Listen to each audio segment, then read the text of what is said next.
Olá, meu querido amigo, minha querida amiga, que bom ter você aqui para nós estudarmos mais uma vez a lição. Eu espero que você esteja compreendendo bem o que está sendo dito aqui, mas se tiver alguma dúvida é só colocar aqui nos comentários, ok? Se você já tem a sua lição aí, também pegue a sua Bíblia, tá? Porque nós costumamos ler vários versículos para poder enriquecer o nosso estudo, ok? Se é a primeira vez que você está vindo aqui no canal, deixa eu te contar o que a gente faz aqui toda semana. Nós estudamos a lição da escola sabatina, tá? Essa lição aqui, em qualquer igreja adventista que você for, sábado de manhã você vai estudar o mesmo tema. Olha só que espetacular. Então, revise comigo o estudo dessa semana, ok? Nessa semana, o título é Cumprindo as Profecias do Antigo Testamento. E antes de nós começarmos o nosso estudo, nós oramos, sempre pedindo a orientação de Deus para que nós possamos entender o que vamos ler, ok? Ora comigo nesse momento. Querido Pai que estás nos céus, muito obrigado por mais uma oportunidade de estudarmos a sua santa palavra. Pedimos que o Senhor esteja conosco, que fale conosco através da sua palavra, em nome de Jesus. Amém. Então vamos começar com o nosso verso para memorizar. Está lá em João 5:36 e diz o seguinte: Mas eu tenho maior testemunho do que o de João, porque as obras que o Pai me confiou para que eu as realizasse, essas que eu faço testemunham a meu respeito de que o Pai me enviou. Aqui é Jesus falando, e quando ele se refere a João, é João Batista, tá? Então vamos para a nossa introdução de sábado. Podemos ver repetidas vezes no Evangelho de João muitas coisas que Jesus disse e fez, e que revelaram que o Messias, o Cristo, havia chegado em Israel. E ele veio de fato como um deles, um judeu nascido em Belém, como a profecia já havia dito. No entanto, João escreveu, lá no seu primeiro capítulo, no versículo 10, o seguinte: O verbo estava no mundo, o mundo foi feito por intermédio dele, mas o mundo não o conheceu. Mas como assim? Todas as escrituras apontavam diretamente para ele e mesmo assim não reconheceram ele? É esse o estudo que nós vamos fazer essa semana, ok? Então acompanhe aí comigo que está sensacional esse estudo. Vamos para a parte de domingo? O tema de domingo é Sinais, Obras e Maravilhas. Além dos milagres que João apontou para Jesus, mostrando que ele era o Messias, ele também registrou relatos sobre os sinais, obras e maravilhas que Jesus fez. É importante a gente salientar aqui que os milagres e as maravilhas por si só não eram prova que Jesus era Messias. Por quê? Porque muitas pessoas, muitos falsos profetas também faziam milagres. João não registrou os sinais, os milagres, simplesmente para apontar um grande realizador de milagres. Esses sinais que ele escreveu tinham um objetivo, de apontar Jesus como Messias e mostrar que ele veio direto da parte de Deus. Vamos então para a nossa Bíblia? João capítulo 5 e alguns versos. Olha só, nós vamos ler os versos 17, 20 e do 36 ao 38. Tá? Acompanhe comigo na sua Bíblia. Mas ele lhes disse: Meu pai trabalha até agora, e eu trabalho também. Porque o pai ama o filho, ele mostra tudo o que faz, e maiores obras do que estas lhe mostrará, para que vos maravilheis. Mas eu tenho maior testemunho do que o de João, porque as obras que o pai me confiou para que eu realizasse, essas que eu faço testemunham a meu respeito de que o pai me enviou. O pai que me enviou, esse mesmo é que tem dado testemunho de mim. Jamais tendes ouvido a sua voz, nem visto a sua forma. Também não tendes a sua palavra permanente em vós, porque não credes naquele a quem ele enviou. Jesus usou os sinais para mostrar a íntima relação que ele tinha com o Pai. Os dois eram um. Referindo-se às suas obras, Jesus mostrou que o Pai estava nele e ele estava no Pai. O propósito da vinda de Jesus foi fazer as obras daquele que o tinha enviado, para que essas obras se manifestassem ao mundo. No entanto, como nós vimos já em várias lições que nós temos estudado aqui, muitas pessoas, mesmo vendo os milagres, vendo os sinais, escolheram não crer. Mas como negar os sinais, as obras e as maravilhas? Esses eram testemunhos fiéis e poderosos de quem Jesus é e de onde ele tinha vindo. Uma pergunta, uma lição que a gente tem que tirar dessa história de pessoas que tiveram a oportunidade e não creram é: e nós? Será que nós temos o coração fechado para o Espírito Santo?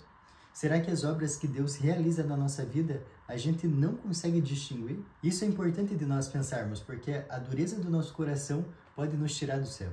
Vamos para a nossa parte de segunda-feira e o título é O papel autoritativo das Escrituras. Além dos testemunhos e sinais específicos que João usou para apontar Jesus como Messias, ele também apelou para a autoridade do Antigo Testamento e suas profecias que prediziam o Messias. O Antigo Testamento ocupa lugar central não apenas no livro de João, mas em todo o Novo Testamento.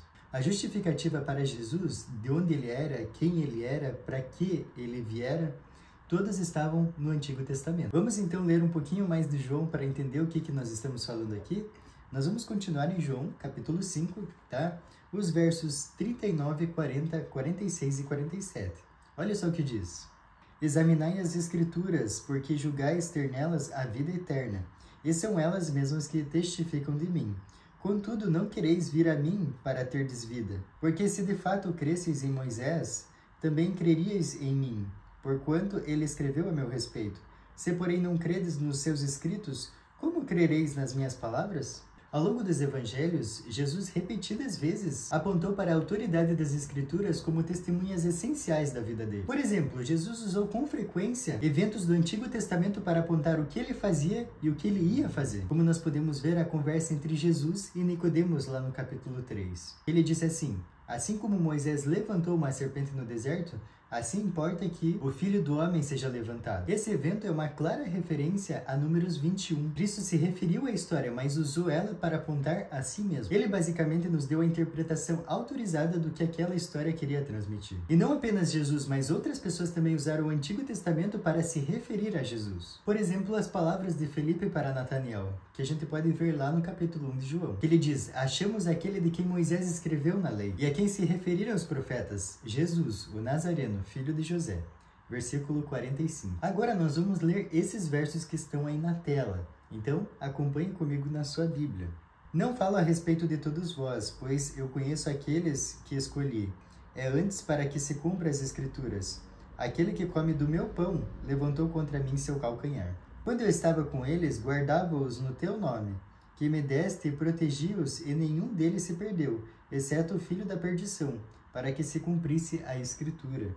Disseram, pois, uns aos outros: não a rasguemos, mas lancemos sorte sobre ela, para ver a quem caberá, para se cumprir a Escritura. Repartiram entre si as minhas vestes, e sobre a minha túnica lançaram sortes. Assim, pois, o fizeram os soldados. Depois, vendo Jesus que tudo já estava consumado, para se cumprir a Escritura, disse: tenho sede. E isso aconteceu para se cumprir a Escritura: nenhum dos seus ossos será quebrado. Olha só a quantidade de eventos citados no Antigo Testamento que se cumpriram na vida de Jesus. Então, se as pessoas tivessem a humildade de reconhecer que Jesus era o Filho de Deus, eles não teriam dúvida. Aqui na parte de segunda tem uma pergunta fantástica para a gente refletir. Olha só o que está escrito. Quais são algumas das influências que atuam de maneira sutil ou aberta para enfraquecer a nossa fé na autoridade da Bíblia? Você consegue responder essa pergunta?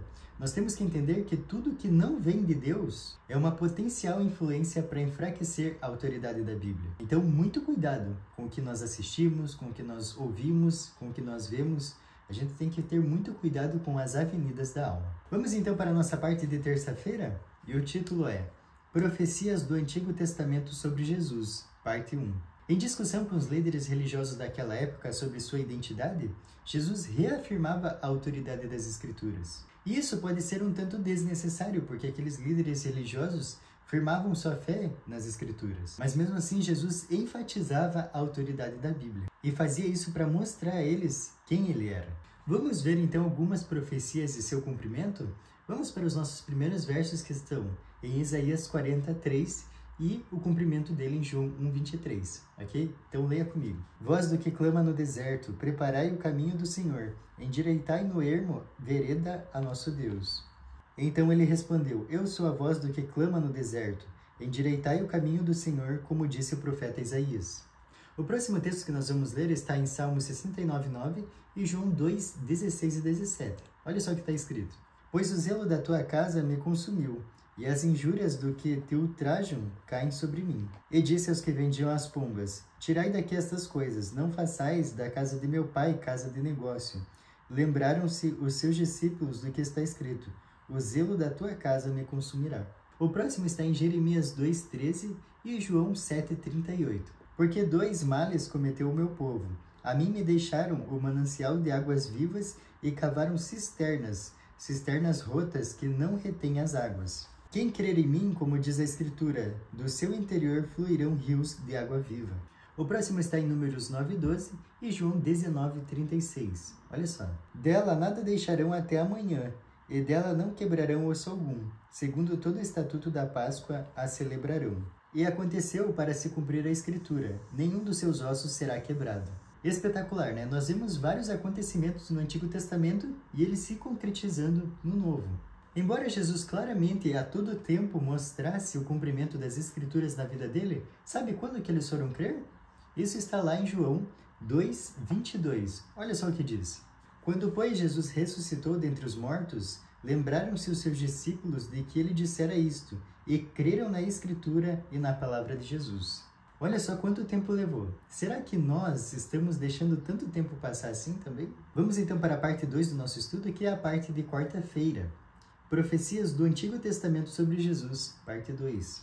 Não há dúvida, o nascimento, vida e morte de Jesus foram descritos no Antigo Testamento. João recorre várias vezes a esses textos do Antigo Testamento para provar quem é Jesus e por que devemos crer nele e aceitar a salvação que ele oferece. Então vamos ver mais algumas correlações bíblicas? A primeira está lá em Salmo 118:26 e João 12:13. Olha só o que diz. Bendito que vem em nome do Senhor. A vós outros da casa do Senhor, nós vos abençoamos. Tomou ramos de palmeiras e saiu ao seu encontro clamando: Hosana, bendito que vem em nome do Senhor, que é Rei de Israel. O próximo é Zacarias 9:9 e João 12:14. Olha só o que diz. Alegra-te muito, ó filha de Sião, exulta, ó filha de Jerusalém. Eis aí vem o teu rei, justo e salvador, humilde, montado em jumento, num jumentinho cria de jumenta. E Jesus, tendo conseguido um jumentinho, montou-o segundo está escrito. O próximo está em Salmos 41:9 e João 13:18. Olha só o que diz. Até o meu amigo íntimo, em quem eu confiava, que comia do meu pão, levantou contra mim o calcanhar. Não falo a respeito de todos vós, pois eu conheço aqueles que escolhi. É antes para que se cumpra a Escritura. Aquele que come do meu pão levantou contra mim seu calcanhar. Por último, nós vamos ler 2 versos de Zacarias e um de João também. Então, Zacarias 12:10 e o 13:6 e João 19:37. Tá? Então, acompanhe comigo na sua Bíblia. E sobre a casa de Davi e sobre os habitantes de Jerusalém, derramarei o espírito da graça e de súplicas. Olharão para aquele a quem traspassaram. Pranteá-lo-ão como quem pranteia por um unigênito, e chorarão por ele como se chora amargamente pelo primogênito. Se alguém lhe disser, que feridas são essas nas suas mãos? Responderá ele, são as feridas com que fui ferido na casa dos meus amigos. E outra vez diz a Escritura, eles verão aquele a quem traspassaram. Olha só, tudo se cumpriu, o Messias era Jesus. E aí vem uma pergunta muito boa para nós. Você é bem fundamentado nas suas crenças? Se alguém vier agora para você e perguntar sobre o que você crê, você conseguiria provar na Bíblia o que você crê? Isso é muito importante nós pensarmos por quê? Porque se a gente não tiver fundamentado bem na rocha que é Jesus Cristo, na Bíblia, qualquer vento de doutrina pode nos enganar. Por isso que é essencial que todo dia nós tiremos um tempo para ler a Bíblia, para estudar a Bíblia, para entender o que Deus tem a nos dizer através dela. E assim ninguém vai conseguir nos enganar. Vamos para a parte de quinta-feira então? E olha só o título. Vocês são daqui de baixo. Então, quem que falou isso e qual que foi o contexto dessa situação? Vamos para a nossa Bíblia? João 8, do versículo 12 ao 30. Então, leia comigo na sua Bíblia. De novo, lhes falava Jesus, dizendo, eu sou a luz do mundo. Quem me segue não andará nas trevas. Pelo contrário, terá a luz da vida. Então lhe objetaram os fariseus, tu dás testemunho de ti mesmo. Logo, o teu testemunho não é verdadeiro. Respondeu Jesus e disse-lhes, posto que eu testifico de mim mesmo, o meu testemunho é verdadeiro, porque sei de onde vim e para onde vou. Mas vós não sabeis de onde venho, nem para onde vou. Vós julgais segundo a carne, e eu a ninguém julgo. Se eu julgo, o meu juízo é verdadeiro, porque não sou eu só, porém eu e aquele que me enviou. Também na vossa lei está escrito que o testemunho de 2 pessoas é verdadeiro. Eu testifico de mim mesmo, e o Pai que me enviou também testifica de mim. Então eles lhe perguntaram, onde está teu pai? Respondeu Jesus, não me conheceis a mim nem a meu pai. Se conhecesseis a mim, também conheceríeis a meu pai. Proferiu ele essas palavras no lugar do gasofilácio, quando ensinava no templo, e ninguém o prendeu, porque ainda não era chegada a sua hora. De outra feita lhes falou, dizendo, Vou retirar-me, e vós me procurareis, mas perecereis no vosso pecado. Para onde eu vou, vós não podeis ir. Então diziam os judeus: terá ele, acaso, a intenção de suicidar-se? Porque diz: para onde eu vou, vós não podeis ir. E prosseguiu: vós sois cá de baixo, eu sou lá de cima. Vós sois deste mundo, eu deste mundo não sou. Por isso eu vos disse que morrereis nos vossos pecados, porque se não crerdes que eu sou, morrereis nos vossos pecados. Então lhe perguntaram: quem és tu? Respondeu-lhe Jesus: que é que desde o princípio vos tenho dito? Muitas coisas tenho para dizer a vosso respeito e vos julgar. Porém, aquele que me enviou é verdadeiro, de modo que as coisas que dele tenho ouvido, essas digo ao mundo. Eles, porém, não atinaram que lhes falava do Pai. Disse-lhes, pois, Jesus: quando levantardes o Filho do Homem, então sabereis que eu sou, e que nada faço por mim mesmo, mas falo como o Pai me ensinou. E aquele que me enviou está comigo, não me deixou só, porque eu faço sempre o que lhe agrada. Ditas estas coisas, muitos creram nele. Jesus disse que aqueles homens não conheciam nem ele, nem o Pai dele. Eles deveriam conhecer ambos, mas enganavam a si mesmos. Eles estavam tão envolvidos em suas tradições e filosofias que mesmo Jesus diante deles, fazendo tudo o que fez e dizendo o que disse, trazendo revelações poderosas do Pai, mesmo assim, eles o rejeitaram. Isso, infelizmente, não era novidade. Deus havia dito que os israelitas o adoravam apenas com a boca, o coração estava bem distante de Deus. Os ensinos e os mandamentos humanos daqueles líderes religiosos eram deste mundo. Já Jesus não era desse mundo, assim como ele disse. O interessante é que lá no verso 30, muitas pessoas creram nele, apesar dessa má liderança. Então a lição que fica para nós é: será que nós estamos consultando a Bíblia para saber o que ela tem a dizer? Ou estamos confiando nas pessoas? Então sempre consulte a Bíblia quando alguém te falar algo. Vamos para a nossa parte de sexta-feira, o estudo adicional? Tem uma frase aqui que eu acho muito boa para nós refletirmos, que diz assim: Cristo deu aos judeus prova abundante de que era o Messias, mas seus ensinamentos exigiam deles uma reforma radical de vida. O tesouro do Evangelho, o caminho, a verdade e a vida, estava entre eles, mas rejeitaram a maior dádiva que o céu lhes poderia outorgar. Vocês já pensaram no grande presente que Deus deu a essa humanidade? A grande oportunidade que eles tinham? Mas mesmo assim, eles não quiseram ver a luz. E isso nós temos que refletir hoje. Será que a gente também não está fazendo igual eles? A Bíblia está disponível para nós de diversas formas. Será que nós temos acessado ela? Não deixe de estudar a Bíblia, porque a Bíblia é a palavra de Deus. E eu fico por aqui e te espero na próxima semana, ok? Até a próxima!